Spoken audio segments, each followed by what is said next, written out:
quelle taille haie télescopique mobile vaut vraiment son prix et lequel paraît seulement convaincant sur la boîte. C'est exactement ce que nous allons voir maintenant en partant du modèle le moins performant jusqu'au favori incontestable.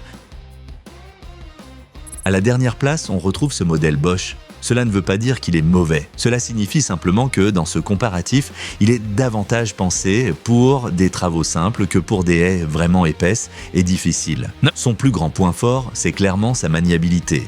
Avec 3,6 kg sans batterie, c'est l'appareil le plus léger du lot. Et cela se ressent surtout quand on travaille longtemps au-dessus de la hauteur des épaules. À cela s'ajoute une portée allant jusqu'à 2,6 mètres, une tête orientable et un système anti-blocage.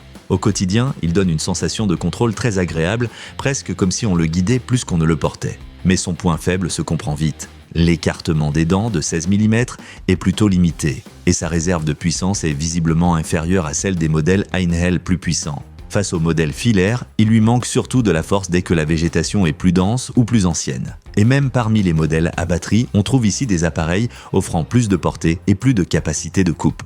Pour quelqu'un qui veut simplement entretenir de temps en temps une petite haie de jardin, c'est un appareil facile d'accès et agréable à utiliser. En revanche, pour des tailles plus lourdes, je regarderai plus haut dans le classement. Et avant de passer au modèle suivant, vous trouverez les liens de tous les appareils de ce comparatif au meilleur prix dans la description ci-dessous.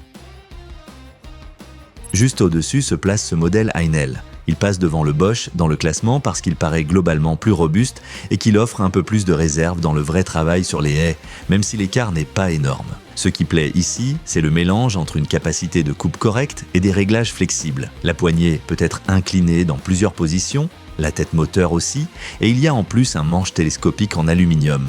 Cela rend l'appareil plus polyvalent, surtout quand il faut travailler en biais, sur le côté ou dans des zones difficiles d'accès. Le réducteur en métal donne également une impression de solidité. Malgré cela, cet appareil reste plutôt dans le milieu de gamme. L'écartement des dents est lui aussi de 16 mm, donc plutôt prudent. Par rapport au modèle Einhell, sans balai plus puissant, placé plus beau, il lui manque la force nécessaire pour les haies vraiment épaisses. Et même s'il reste correct en main, il devient sensiblement plus fatigant que le Bosch lors des longues sessions. C'est un bon choix pour tous ceux qui cherchent un modèle à batterie flexible pour des travaux d'entretien classiques et qui utilisent déjà le bon système de batterie. Mais si vous voulez plus de mordant et plus de portée, les places suivantes méritent vraiment le détour. Et si ce comparatif vous aide, laissez un like et abonnez-vous à la chaîne. On passe maintenant à des machines plus sérieuses. Ce modèle dépasse les petits appareils à batterie parce qu'il fonctionne sur secteur et fournit donc une puissance constante, sans que la batterie ne faiblisse au milieu de la coupe. Son gros point fort, c'est surtout sa longue lame. Avec 56 cm de lame et 47 cm de longueur de coupe, l'appareil couvre une belle surface et l'écartement des dents de 20 mm est clairement plus adapté à un usage concret quand la haie ne doit pas seulement être égalisée, mais vraiment travaillée. Sur des haies plus denses, il paraît nettement plus sûr et moins à la peine que les deux modèles précédents. Évidemment, le fonctionnement sur secteur a aussi ses inconvénients. Le câble gêne, et toujours au moment où l'on commence justement à bien trouver son rythme. Il faut aussi compter avec les 4,3 kg et lors des travaux au-dessus de la tête, cela peut vite tirer sur les bras et les épaules. Par rapport au modèle filaire classé juste au-dessus, il lui manque en plus cette grosse réserve de puissance supplémentaire. Je le recommanderais à ceux qui veulent plus de force de coupe que les modèles à batterie d'entrée de gamme sans pour autant avoir besoin de l'appareil le plus puissant. Si votre jardin reste de taille raisonnable et qu'une prise de courant est apportée, c'est déjà une montée en gamme très logique. À la deuxième place, on trouve ce puissant modèle filaire. La raison est simple, quand il s'agit de pure force de coupe, il joue dans une autre catégorie que les petits appareils à batterie et il va même encore plus loin que le modèle de 500 watts.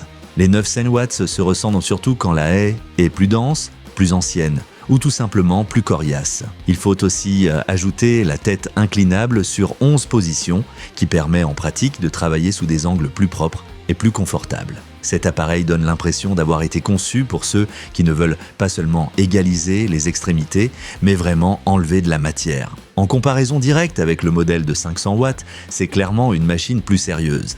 Mais là encore, le câble reste le principal frein.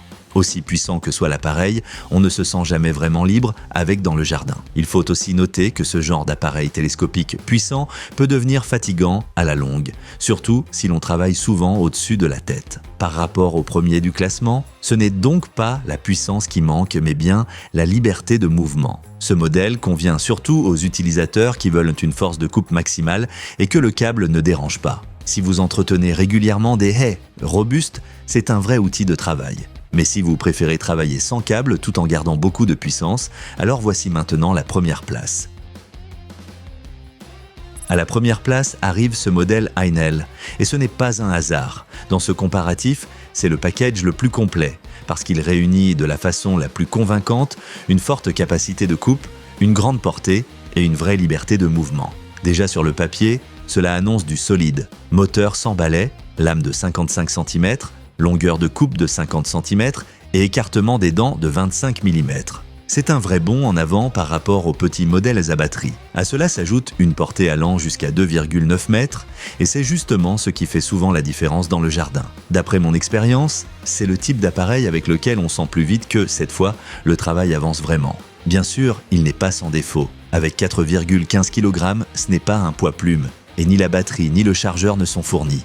Pour les longues sessions, une deuxième batterie peut donc être une bonne idée. Malgré tout, face à l'inconvénient du câble des modèles filaires, cela reste dans la plupart des cas la solution la plus agréable. Cet appareil est idéal pour ceux qui veulent une grande liberté de mouvement sans faire de gros compromis sur les performances. Il convient aux utilisateurs exigeants qui prennent au sérieux les haies hautes, la végétation plus dense et un entretien régulier.